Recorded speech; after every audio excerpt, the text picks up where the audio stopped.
बोला.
पेंटिंगचा आवाज जास्त वाटतोय तुम्हाला.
दुसरं रूप असं म्हटलेलं आहे. अहो तिच्या हाकेमध्ये कधी कळवळ्याची सुद्धा आग असले असते, तर कधी लाडाने जवळ घेणारं तिचं प्रेम असते. म्हणजे आईनंतर ताईही आपला आधार असते, असं हे नातं अत्यंत आता दुर्मिळ झालेलं आहे. कारण हल्ली एकच आपत्ती असतं आणि आपली नाती कमी होत चालली.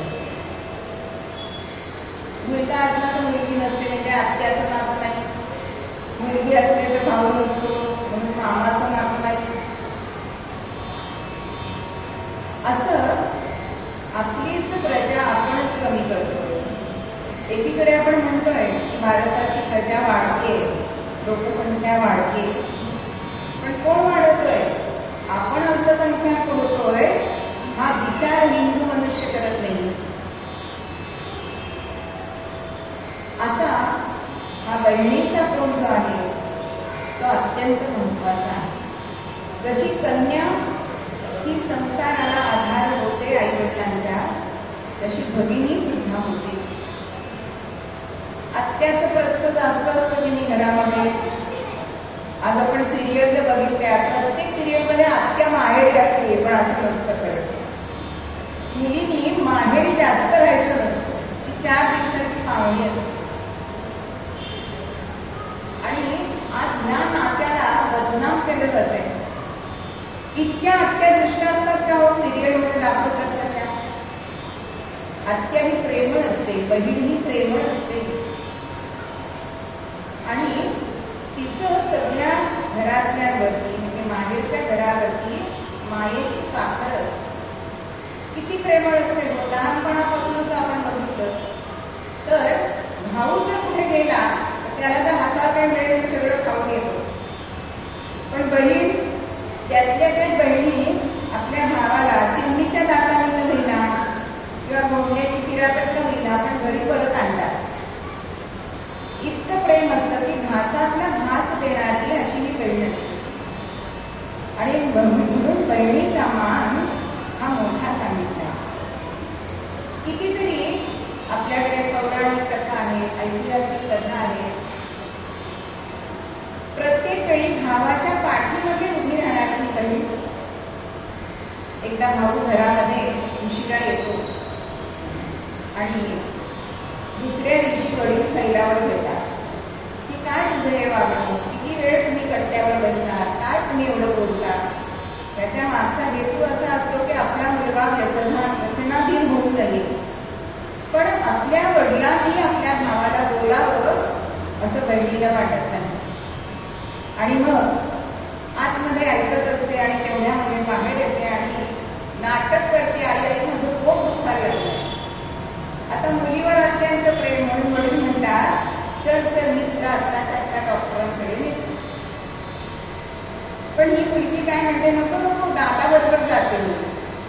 म्हणजे दादाला त्यांच्या बोलण्यापासून वाचवणारी ही ताई असते. आणि दोघं जण त्याप्रमाणे गाडीवर निघतात. आता दवाखाना तुला लांब असतो आणि सांगते थांब थांब. तो म्हणतो अगं दवाखाना लांब नाही ना उठून, माझ्या पोटात वगैरे काही दुखत नाहीये, तुला बाबांनी जास्त बोलू नये म्हणून मी तुझ्यासाठी असं नाटक केलं. आता तेवढाच हा भाऊ म्हणतो मला माहितीये आता रक्षाबंधन जवळ आलंय, काहीतरी माझ्याकडनं तुला उकळायचं असेल. असं हे प्रेमाचं पण नातं असतं. याच्यामध्ये जरीकाळ भांडण पण असतं, पण तितकंच प्रेम सुद्धा असतं. ज्या वेळेला एखाद्या बहिणीचं लग्न ठरतं त्यावेळेस ती दोघं एका खोलीत राहत असतात. कारण लहानपणापासून एक खोली मुलांना दिलेली असते.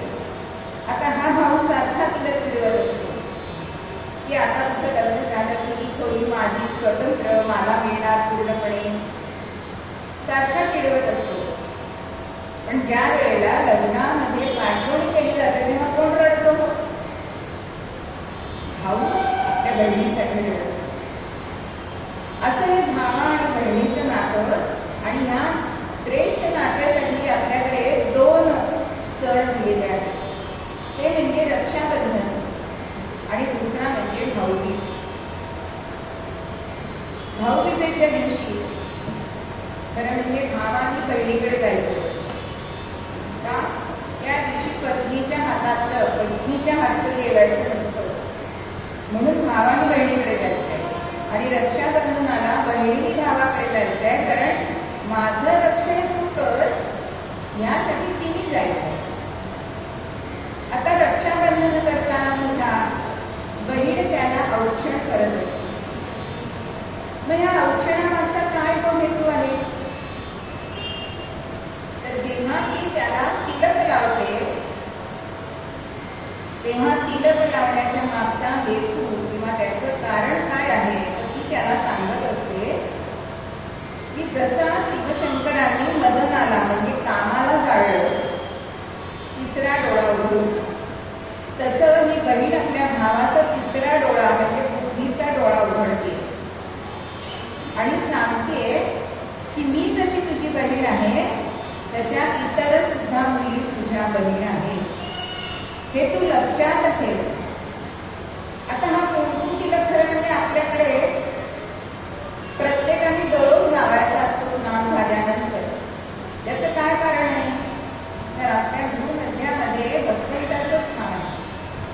म्हणजे तुम्हाला पूजा पाणी काही करायला वेळ नसेल तरी सुद्धा तुम्ही तुमच्या कपाळी तिलक लावला की ती भगवान विष्णूंची पूजा होते.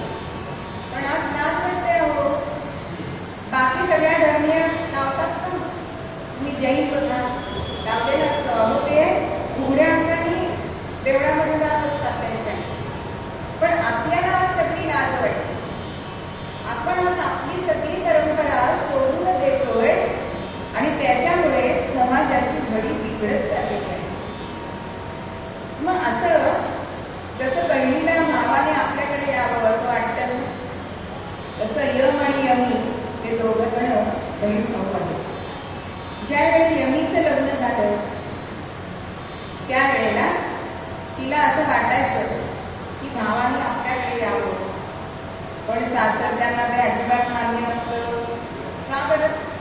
अहो यम घरी आला तर कोणाला मान्य होईल, पण आपल्या बहिणीच्या प्रेमासाठी हा यम भाऊ तिला तिच्याकडे आजही जातो.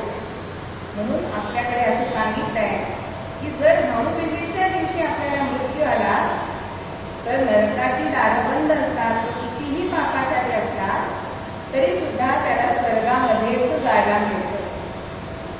म्हणजे इतक्या मोठा हा असून सुद्धा हा भाऊ आपल्या बहिणीकडे जातो, तिच्या प्रेमात खातो. आता पौराणिक काळामध्ये आपल्याला कृष्ण आणि सुभद्रा द्रौपदीने माहिती आहे, एक अगदी अतिपरिचयाचं पद आहे.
आणि त्याचे उपकार मी कसे फेडू? वसने देऊन हरी राखी माझीला, आज चिंधीसाठी माझ्याकडे दारी आलाय. अहो काळजाची चिंधी काढून सुद्धा तरी सुद्धा त्याचे ऋण फेडणार नाही, इतके त्याचे उपकार माझ्यावर आहेत. म्हणून आज आपल्याकडे मानलेली नाती करावी लागतायत. ते एक एक अपत्य असतं आणि मग ही मानलेली बहीण, हा मानलेला भाऊ असं असतं. पण हा धर्माचा भाऊ आणि धर्माची बहीण ही नेहमी आपल्या पाठीशी उभी असते.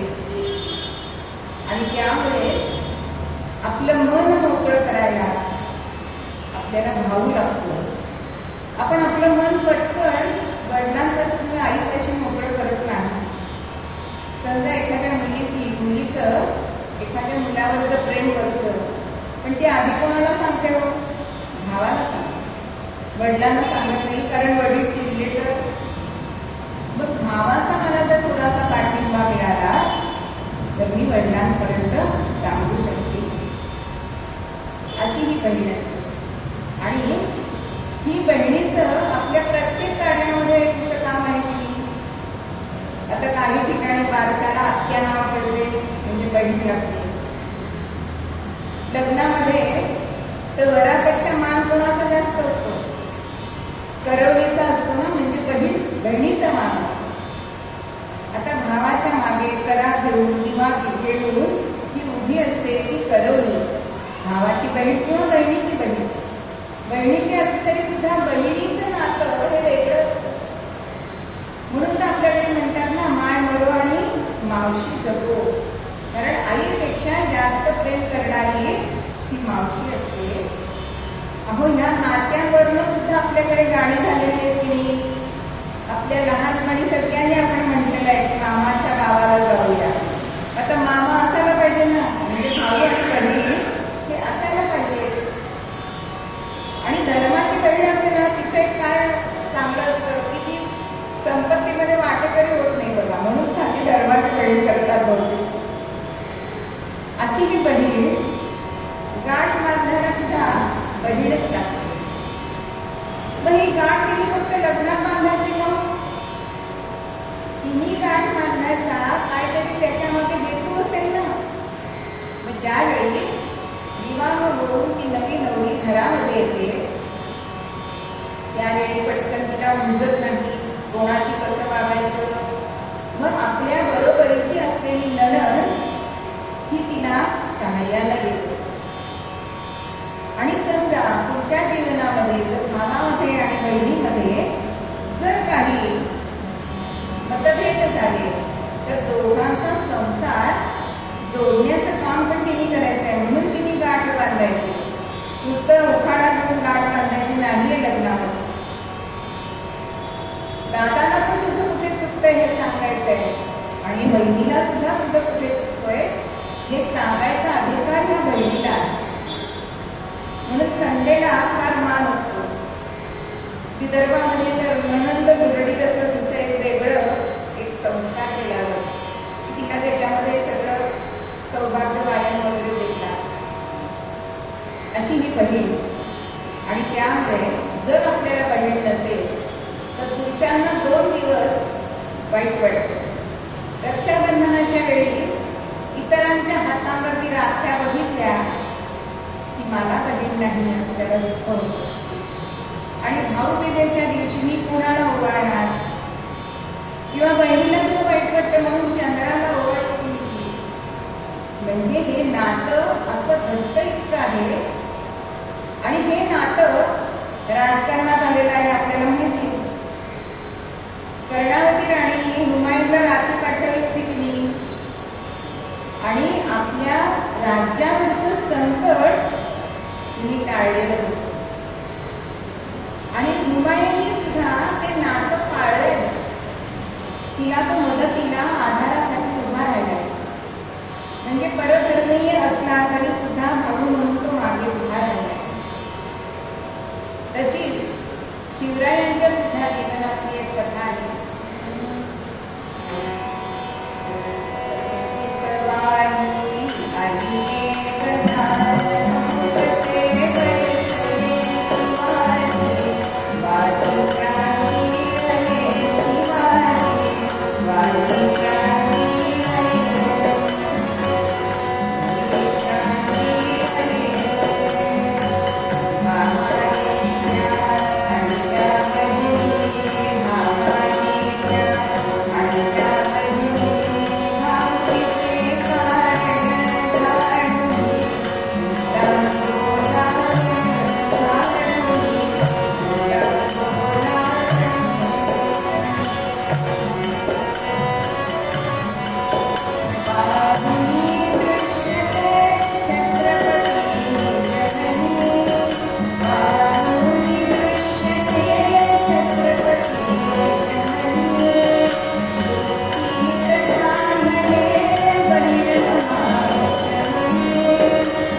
दार होते.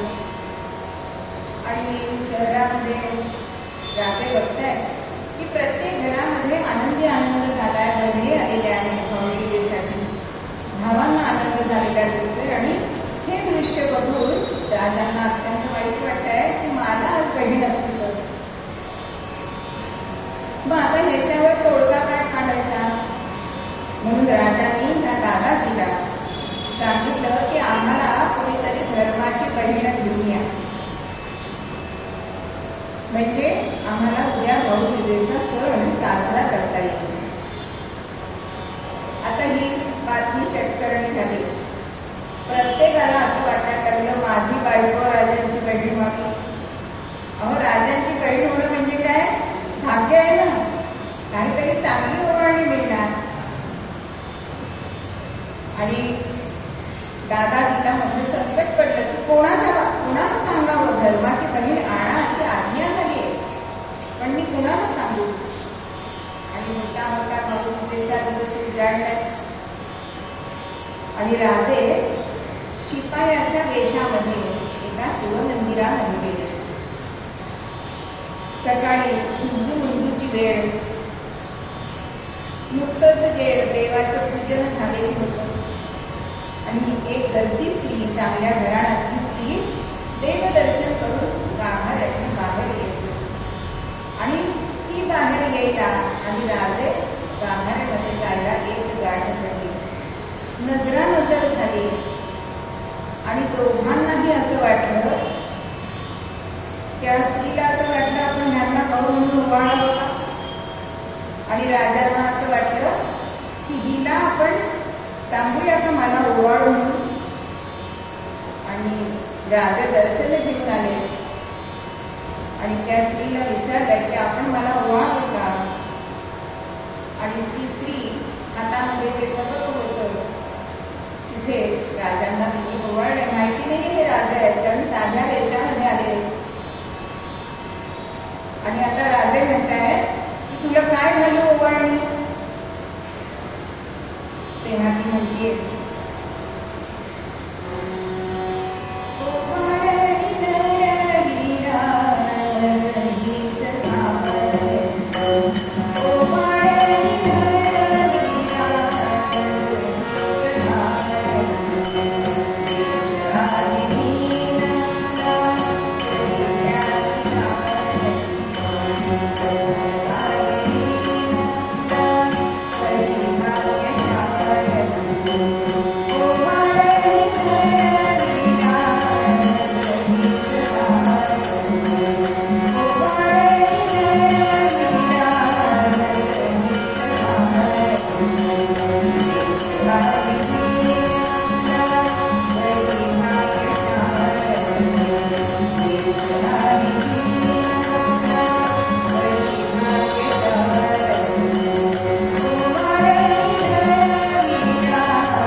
हीच मला ओवाळणी झाली.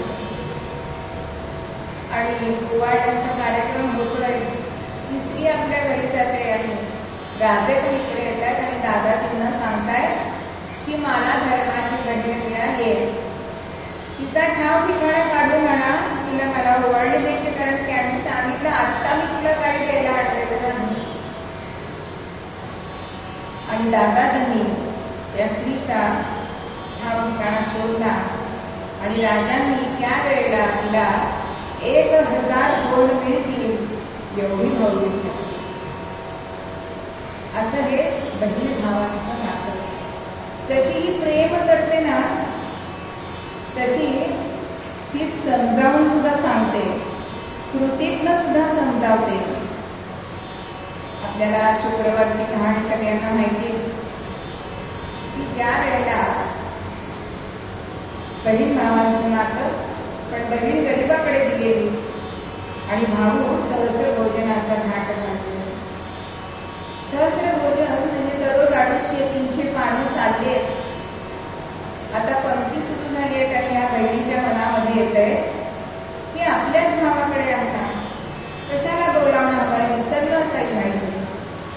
आणि आपल्या 3-4 पोरांना घेऊन पंक्तीमध्ये गेली. पंक्तीमध्ये बसली आहे आणि पंक्तीमध्ये वाढायला तूप वाढायला म्हणून हा भाऊ आलाय. पूर्वी तूप पाडण्याचं काम घरचा यजमान करत असे, कॉन्ट्रॅक्टर करत नसे. म्हणजे काय तर पुण्य सगळं मिळतं आणि आपल्याकडे कोण कोण आले हे सुद्धा त्याच्या नजरेस येते. आता वाढता वाढता ही पहिले दिसते की 3-4 पोरं दिसते. मला म्हणजे राग आलाय की न बोलवता सुद्धा ही कशी आली. हळूच पिता सांगतोय की आज आलीस ती आलीस, उद्या येऊ नकोस. खाली मान घालून घेते का मुलांची हातात तोंडाची गाठ होते ना. पोटभर जेवती तरी मुलं. झालं दुसरा दिवस उजाडलाय, पुन्हा गेले. मनात म्हणजे दादा बोललाय ना, काय हरकत आहे जायला. पुन्हा आपली मुलं घेऊन गेली.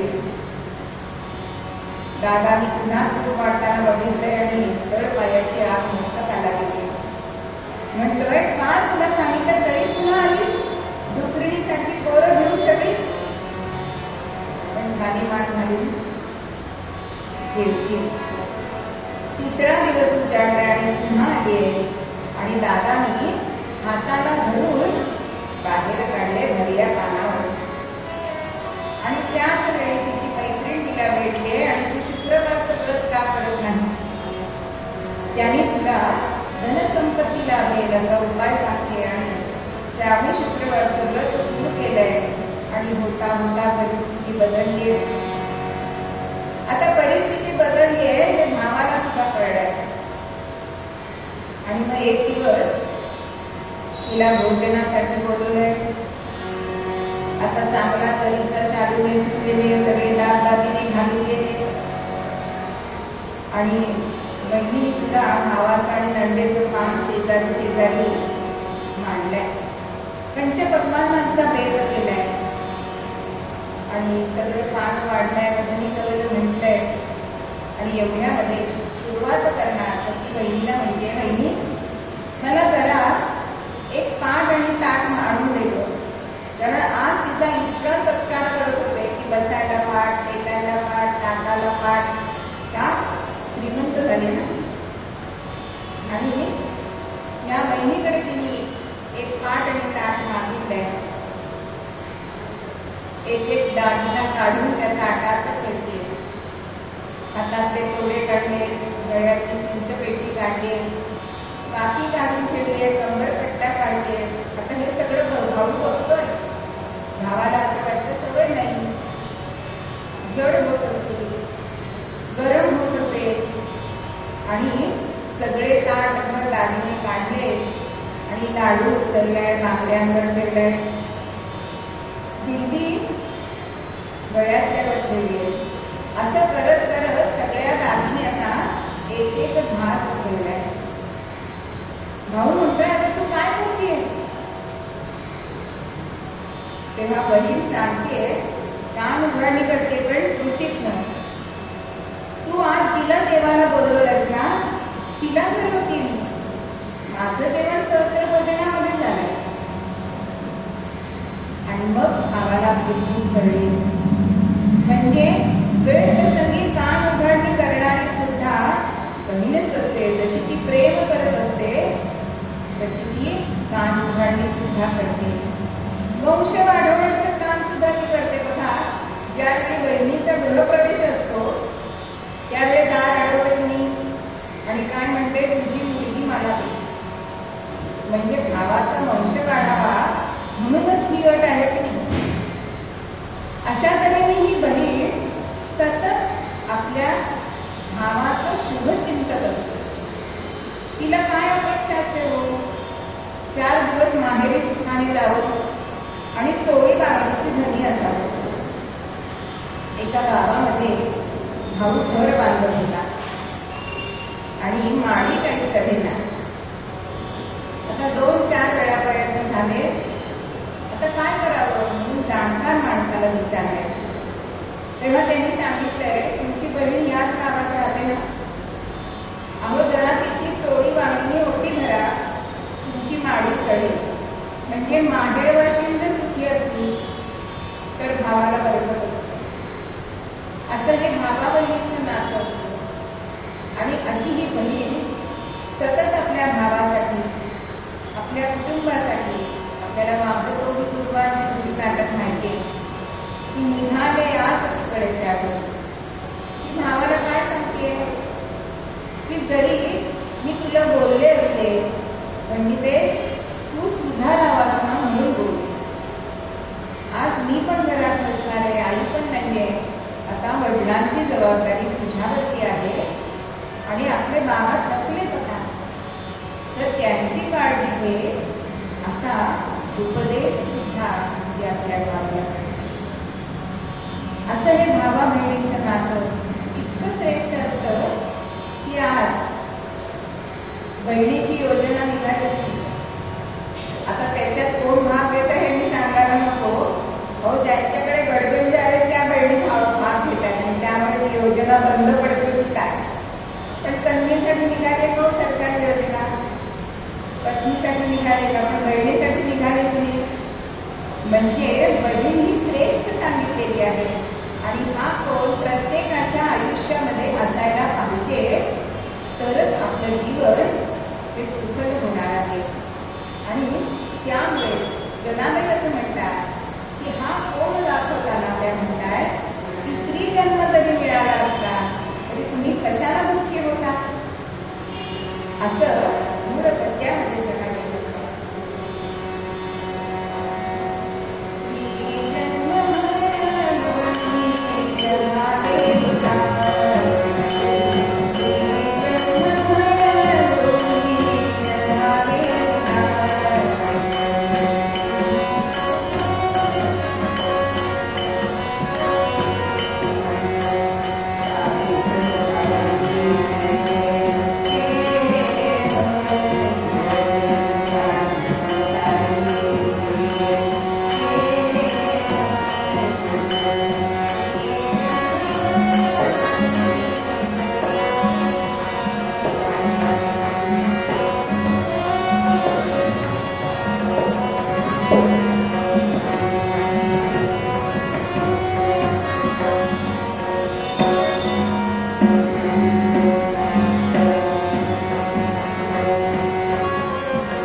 घेतल्यानंतर गृहस्थाश्रम स्वीकारला आणि त्यानंतर 4 अपत्य झाले,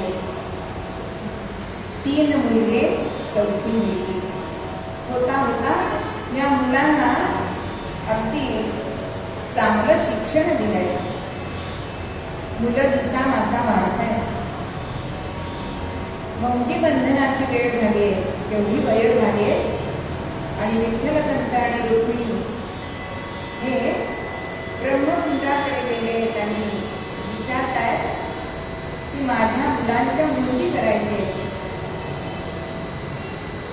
तेव्हा सगळ्यांनी फटकारून टाकले. मुळात बहिष्कार घातलेलाच होता, पण तुम्हाला देहांत प्रायश्चित्त घेतल्याशिवाय मुलांच्या मुली होणार नाही. आई वडिलांनी म्हणजे विठ्ठलपंतांनी देहांत प्रायश्चित्त घेतलंय आणि त्या दिवशी धाकटी मुक्ता आई आई म्हणून जागी होतीये. पण निवृत्ती दादा किती समजूत नव्हतं. लहान वयात मोठेपण आल्यावर, कारण आईची जागा बहीण केली ना, अकाली मोठेपण आलंय. आता ही 4ही मुलं पैठणला शुद्धीपत्र घेण्यासाठी आले. पण ब्रह्ममुलांनी तिथेही नकार दिलाय आणि एका वाक्यावरती एका ब्रह्मवृंदांनी सांगितलंय की समोर येणारा जो रेडा आहे ना, त्याचं नाव सुद्धा ज्ञानाचं आहे. सर्वात काही एक आत्मा आहे असं म्हणतो ना, मग त्याला मारलं तर तुझ्या काठीवर ओळ उठतील का? ज्ञानदेव हो म्हणतायत आणि त्याला फटके मारल्यानंतर ज्ञानदेवांच्या पाठीवरती ओळ उठली आणि आमची मुक्ताई कळवळली. माझ्या दादांनी काय असा अपराध केलाय की तुम्ही त्याला ती शिक्षा देता? आता काही जणांना असं वाटतं कावळा बसायला आणि खांडी मुलाला एक गाठ. तू जसे रुचा म्हणतो तसा हा रेडा रुचा म्हणू शकेल का? आणि ज्ञानदेवांनी तोही चमत्कार तिथे घडवलाय आपल्या गुरूंच्या आज्ञेने. आणि तिथे अहो सूर्याला प्रशस्तीपत्र कसं देणार? त्यामध्ये सगळ्यांनी यांना मान्यता दिली आहे आणि ही 4ही कावड निघाली. येता येता जिथे चांगदेव होते तपश्चर्याला बसलेले आणि तिथून ही भावंड येत आहे आणि समोर बघताय तर अनेक जण आपल्या नातेवाईकांची प्रेत घेऊन पुढे बसलेली आहे. आता मुक्ताबाई लहान होती, ती विचारते ही कशासाठी बसली तेवढी? तर ती सगळी लोक सांगतात की जेव्हा हे समाधीतून जागे होतात आणि त्यांची दृष्टी ह्या कलेवरांवरती पडते तेव्हा ती जिवंत होतात आणि म्हणून त्यांनी ती समाधी कधी धमके आणि आमची ही माणसं जिवंत होत आहेत यासाठी मी वाट बघतोय. तेव्हा ती मुक्ता हसते आणि ह्याच्यासाठी तपश्चर्या पाहिजे. अहो एकाने आपलं लाडकं पुत्र सुद्धा मेलेलं तिथे आणलेलं होतं आणि त्या कुत्र्याची शेपटी ह्या मुक्ताबाईंनी घेतलीये आणि त्याला घराघरा ओढत गेली आणि सोडलाय तर तो जिवंत झालाय. आता सगळ्यांना मोठं आश्चर्य वाटलंय की चांगदेवांसारख्या तपश्चर्या करणारे असे त्यांचं हे सामर्थ्य ह्या मुलीमध्ये कसं? आणि ही कीर्ती ज्या वेळेला तपश्चर्या भंगली संपलीये आणि आज समोर एकही प्रेत नाही, त्यांना आश्चर्य वाटलंय. आणि ह्या 4ही भावंडांची कीर्ती त्यांच्या अंगावर कानावरती पडली आहे आणि ह्या मुलांना भेटण्यासाठी जावं म्हणून पत्र लिहिलंय. पण मुलांची वय लहान, काय लिहावं? चिरंजीव लिहावं तर ज्ञानाने मोठे आहे, वंदनीय लिहावं तर लहान आहे आणि शेवटी कोरा कागद पाठवलाय. एका भिंतीवरती ही 4ही भावंड बसलेली असताना तो कागद निवृत्तीनाथांच्या हातात आलाय. बघितलाय ज्ञानदेवांच्या हातात दिलाय, ज्ञानदेवांनी सोपानदेवांच्या हातात मुलाखतीच्या हातात दिलाय आणि बघताय हा कागद कोराच आहे की. पण ज्ञानेश्वर महाराज काय सांगतात, अगं कोरी पाटी परवडली, त्याच्यावर स्वच्छ चांगलं लिहिता येतं. पण त्याच्यावरती 65 श्लोक लिहून तो कागद ज्ञानदेवांनी चांगदेवांकडे पाठवलाय, पण एकाही शब्दाचा अर्थ लागलेला नाही. अर्थ जाणून घेण्यासाठी, आपलं वैभव, आपलं सामर्थ्य, आपली सिद्धी दाखवण्यासाठी चांगदेव महाराज मागावर बसले. हातामध्ये सापाचा चाबूक केलाय आणि आपल्या शिष्यगणांसह आळंदीला येत आहे. आता एवढी मोठी व्यक्ती येते म्हणून सामोरं जायला पाहिजे, म्हणून ज्ञानदेव भिंतीला आदेश करतायत की त्यांच्या पुढे आपल्याला सामोरं जायचं. आणि भिंत आकाशमार्गे निघाली की चांदेवांच्या पुढे येऊन थांबली. चांदेव पटकन वाघावरून उतरले. मनात आलंय की आपण सजीवांवरतीच ताबा ठेवू शकतो, निर्जीवावरती नाही.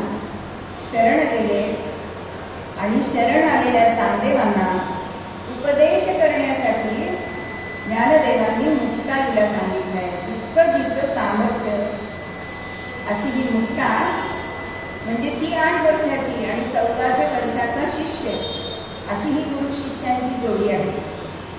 अशी ही मुक्ता. एक दिवस काय झालं की दिवाळीचा सण आलाय आणि ज्ञानदेव मुक्ताला म्हणताय, आला दिवाळीचा सण,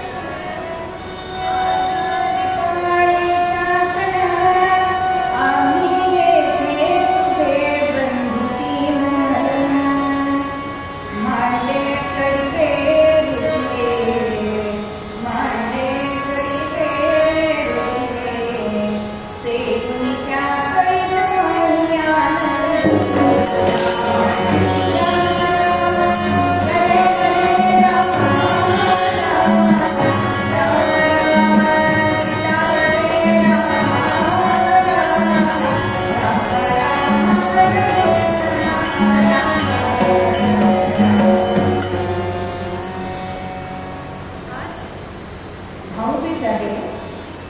तर तू मांडे करशील का मुक्ते, असं बहिणीला विचारलंय. आणि भावांसाठी करायला बहिणीला आवडतं बरं का. म्हणजे माझा तो एक अण्णा भाऊ मोठा आठवत नाहीये, तर त्याला पदार्थ करण्याची खूप आवड होती आणि त्यांनी आपला पदार्थ चांगला झालाय ते आपल्याला सर्टिफिकेट मिळाले की तो पदार्थ आपल्याला करता येतो. अशी प्रत्येक भावाभावांची बहिणीची जोडी असते. तसं या मुक्तानी ठरवलं की आपल्या ज्ञानादादा आपल्याला सांगतोय की आपण मांडे करावे.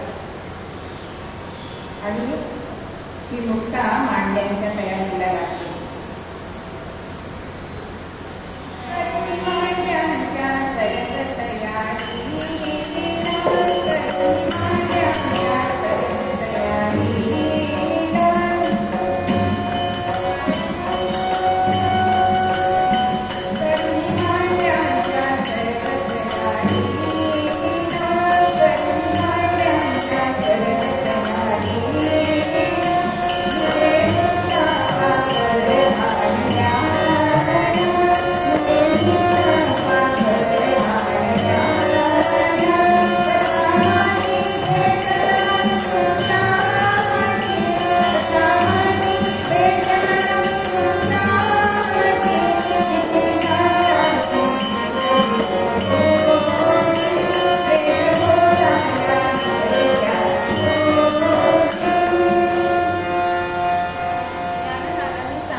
कुंभारवाड्यात निघाले आणि विसूच्या आठी भेटलाय. मोठं प्रस्थ होतं आणि त्या मुक्ताला बघून म्हणतोय, काय ग अपशकुनी तुम्ही मुलं तेव्हा तेव्हा आमच्या मध्ये कडवडतात. वास्तविक तुमची सावली सुद्धा पडू नये म्हणून तुम्हाला बहिष्कार तुमच्यावर घातलाय आणि कुठे निघा घाई आणि हातात काय आहे? कुंभारवाड्यातनं खापर घेतलं होतं मुक्ताबाई आणि खापर आहे माझ्या ज्ञानदादाला मांडे खावेसे वाटतात. आज भाऊजीच आहे ना, म्हणून मी मांडे करणार आहे असं ऐकलंय. मात्र आपल्या चट्टाणीवरनं उतरलंय आणि ते खापर मातीचं जोडून टाकलं. रडवेली झाली आहे. पण एवढंच नाही केलं हो, अख्ख्या कुंभारवाड्याला सांगितलंय जर कोणी यांना खापर दिलं तर माझ्याशी गाठ आहे. आता कुठेही परळ मिळत नाहीये, खापर मिळत नाहीये आणि रडवेली मुक्ता घराकडे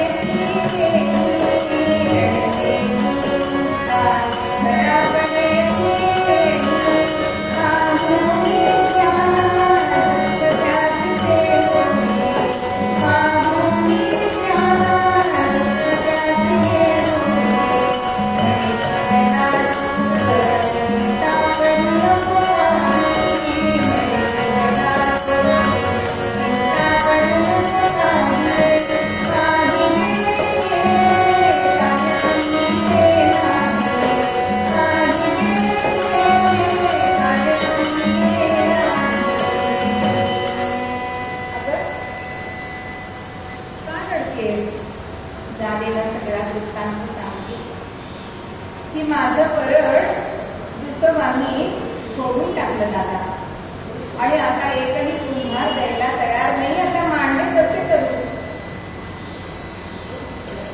तेव्हा तो म्हणतोय, ज्ञाना म्हणतोय की कशाला काळजी करते, आपल्या घरात कशाला कमी नाही, तू तयारी कर.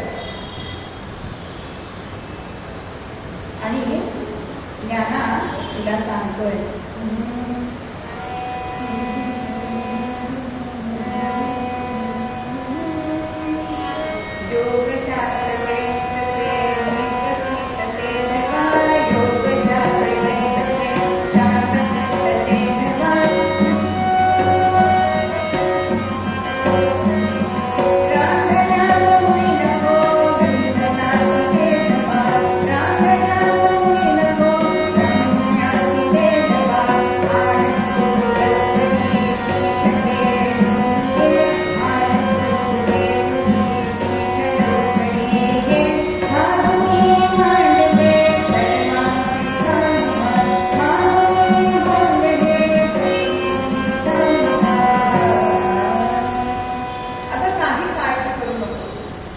माझी पाठ आहे ना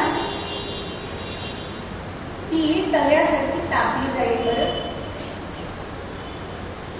आता ही मुलं काय करतायत हे बघण्यासाठी विसोबा सुद्धा तिच्या मागे मागे आले आणि त्यांच्या जोडीच्या जी गवाक्ष होतं तिथे उभे राहिले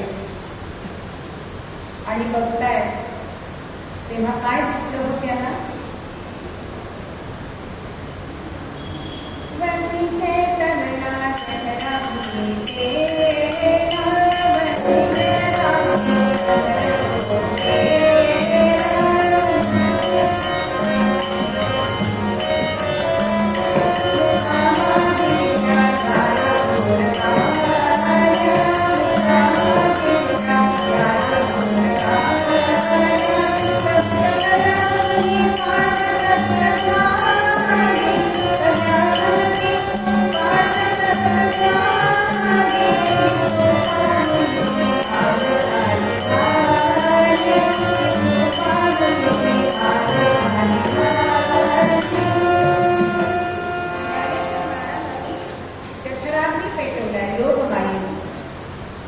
आणि मुखातून ज्वाला बाहेर पडताय.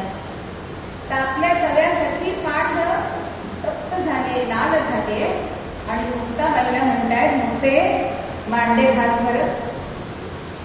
आणि आनंदाने ही मुक्ता मांडे घासते. आता विसोबा काठी हे दृश्य बघताय. आपण जरी यांना छळलं तरी ह्यांना मांडे खायला मिळणार आहे. पण ज्ञानेशांनी केलेला चमत्कार आपल्या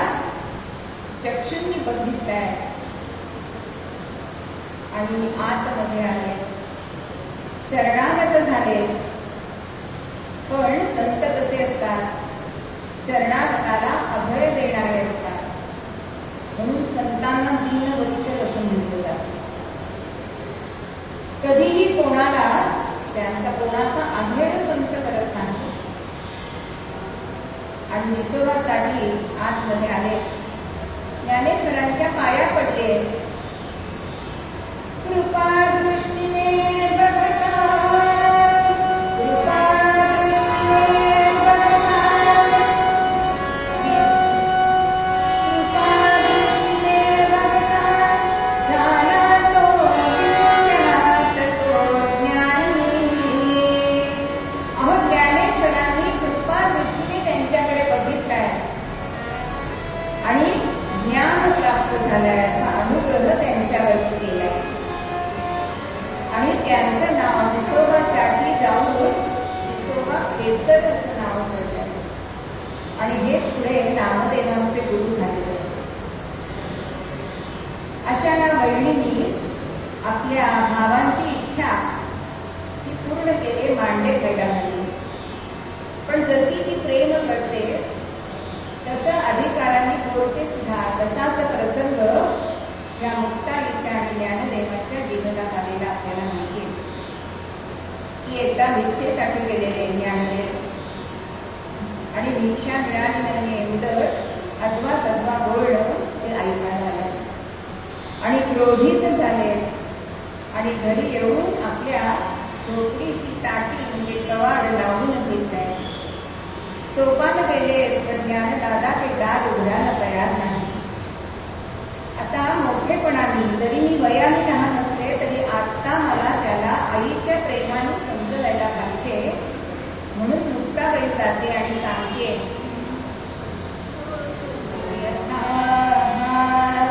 लढी बाळगे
जनांचे अपराध आपल्या पोटामध्ये झाले.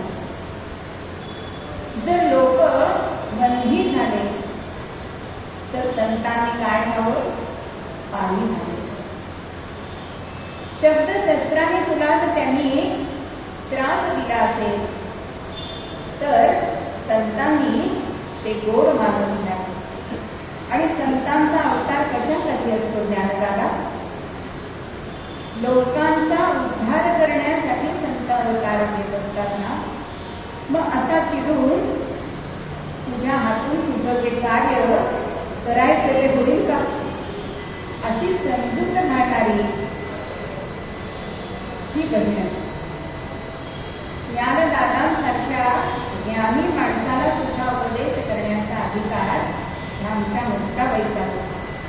आणि त्याच्यानंतरच ज्ञानदेवांचं कार्य त्यांच्या हातून झालेलं आपल्याला दिसतं. असे हे टाकीचे अभंग, अत्यंत सुंदर असा उपदेश त्याच्यामध्ये त्यांनी केलेला आहे. मग असं हे धरणीचं नातं खरोखरच आपल्या जीवनामध्ये आवश्यक नाही का? म्हणजे स्त्री जीवनाचा हा दुसरा कोण आहे तो तितकाच महत्वाचा आहे. आणि नाथसाठी गुण पद्यामध्ये आपल्याला जनाबाई